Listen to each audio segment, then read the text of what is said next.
Oi, gente.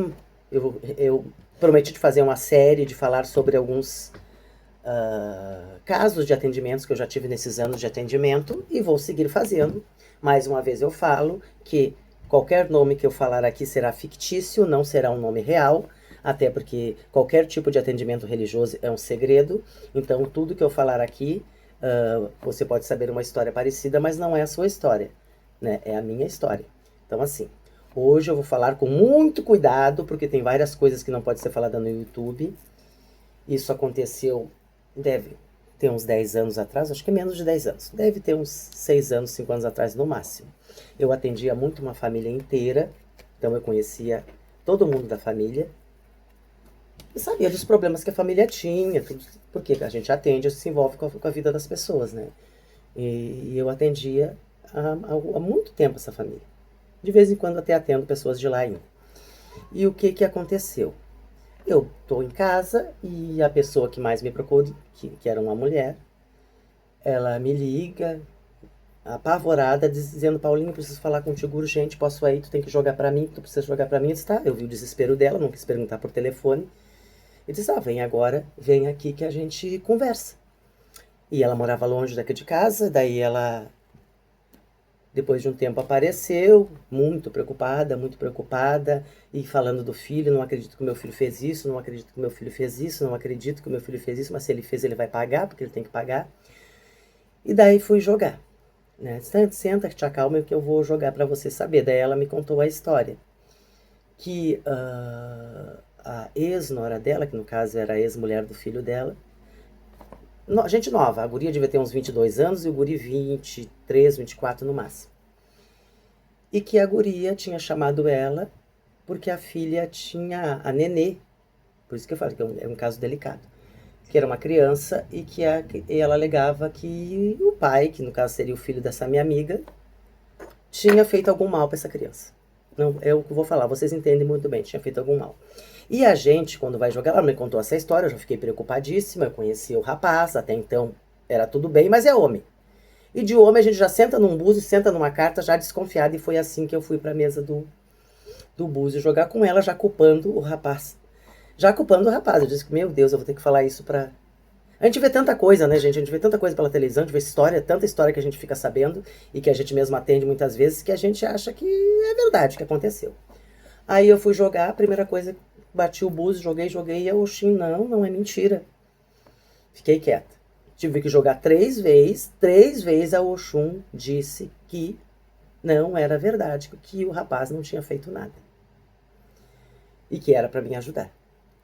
E daí a Oxum me convenceu, porque a gente já chega no búzio com preconceito, achando que realmente o rapaz tinha feito algum mal para a criança. E daí eu disse: olha, mãe, a Oxum tá dizendo que ele não tem culpa de nada, que ele não fez nada, que isso foi uma invenção. Só que daí o Ogum gritava, dizia: pega e tira esse guri de casa agora, porque vão atrás dele. Porque eu vou contar como é que foi a história. A guria foi na casa dessa minha amiga, que seria, ela é a nora da guria. A guria é a nora dela. Ela foi na casa, foi na mãe, vó da criança, mãe do ex-marido dela, e as duas foram junto para a UPA para tirar a prova. Que diz que a guria reclamou, que a guria disse que o pai fez, que o pai fez, que o pai fez, que o pai fez isso, fez aquilo. Chegando na UPA, foi contada essa história. E na mesma hora, lá na UPA mesmo, já chamaram um monte de coisa, conselho tutelar, chamaram um monte de coisa, enfiaram as duas dentro de um carro e disseram que iam tirar a criança delas, que eu não sei o que, não sei o que. Mas a criança foi para a perícia, foi para consultar nessa UPA e a princípio o médico não constatou nada. Mesmo assim, a polícia, elas foram para a delegacia fazer boletim de ocorrência.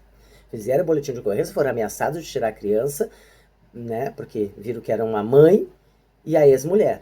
Ameaçaram de tirar a criança delas e tudo, que era para elas falar se elas soubessem, começaram a pressionar para falar. E daí sei que liberaram ela e queriam saber onde o rapaz está. E ela, quando veio jogar, o rapaz ficou em casa. O Ogum, no búzio, mandou, disse pra essa mãe tirar o rapaz de casa agora. E daí eu digo: liga pro teu filho e manda o guri sair de lá agora, que a polícia tá atrás dele. Porque eles vão prender e depois que ir preso, filha, até provar que tá errado, que não aconteceu nada, já sabe o que esse guri vai passar. O guri não tinha a cabeça muito boa, né? E daí eu sei que ela ligou pro guri e o guri saiu de casa e se escondeu em algum canto por lá, por perto mesmo. E realmente encheu de polícia lá e não acharam o guri. E daí, a Oxum tinha dito que ele não tinha feito nada. E daí ela foi em cima da guria, a guria dizendo, ah, mas foi a própria criança que falou, dadadadada. Quando chegava pra criança, a criança não falava nada. Nem pra avó, não falava nada. E o guri, a recém, tinha arrumado uma outra namorada. Ela vivia correndo atrás dele pra voltar e ele tava com outra namorada. Foi quando ele noivou com essa nova mulher na vida dele que essa ex-mulher começou a incomodar ele. E muito provável que ela tenha inventado essa história. Tanto que depois de um tempo foi feita uma outra perícia policial na criança mesmo e não foi constatado nada. E daí foi revertida e essa ex-mulher dele, não sei o que aconteceu na época, mas ela estava respondendo o processo por falso testemunho e por acusar alguém sem provas.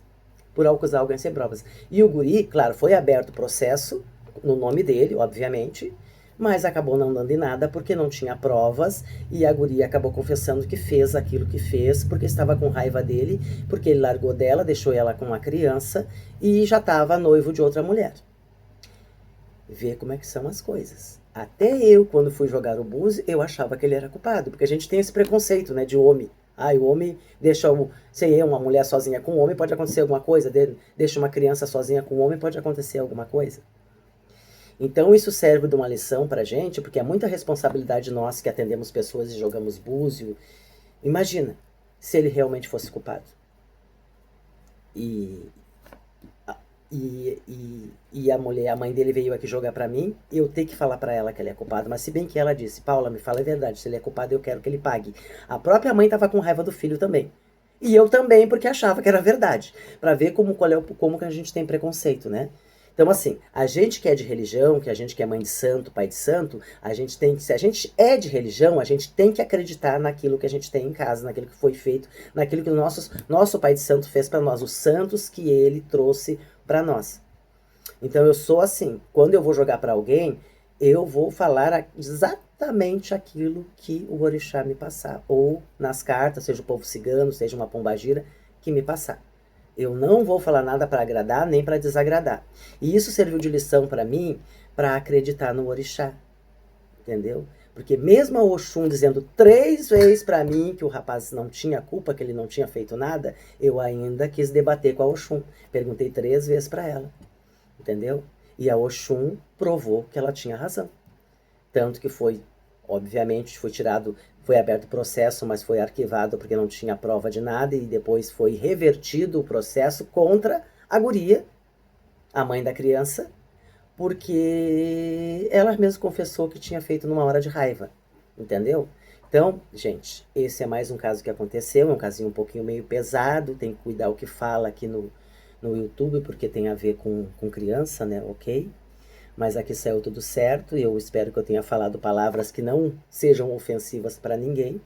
E casa de religião é isso mesmo, chega de tudo, entendeu? A gente atende de tudo, então assim, tudo que é tipo de problema aparece. Mas isso é para demonstrar a confiabilidade de um búzio, a confiabilidade de uma jogada de búzio e de uma resposta de orixá. Que praticamente a Oxum salvou ele do meu pensamento, do meu julgamento, do julgamento da mãe, que também achava que era verdade. Porque o guri era problemático, mas não nesse sentido, ele tinha outros problemas. Né? Então, a Oxum foi justa e disse 3 vezes que ele não tinha culpa de nada, que ele não tinha feito nada. Então, sempre quando você jogar o búzio com alguém, que seja uma pessoa de confiança, que realmente seja uma pessoa que seja pronta na religião, acredite, porque o orixá não mente. O orixá passa por cima dos nossos pensamentos, daquilo que a gente imagina que deveria ser uma resposta. Entendeu? Eu tenho vários outros casos a respeito disso. De coisas assim que a pessoa veio aqui apavorada, contando uma história que não tinha como não ser aquela história, e eu jogar um búzio, e o orixá dizer, não, tá tudo errado, não é nada disso aí. Aí depois foi descoberto, logo em seguida, um pouquinho depois, que realmente não era nada daquilo. E a pessoa estava apavorada com uma mentira, ou a pessoa estava apavorada achando uma coisa que não era verdade. Então, assim, Essa é uma série de fatos reais dos meus atendimentos, que vai ficar aí. Espero que vocês vejam, que vocês gostem, que vocês comentem. E vocês se inscrevam no canal, ok? Até um próximo, ou uma próxima história, até um próximo relato, relatos reais de atendimentos de jogo de búzios e cartas numa casa de religião. Ok? Muito obrigada.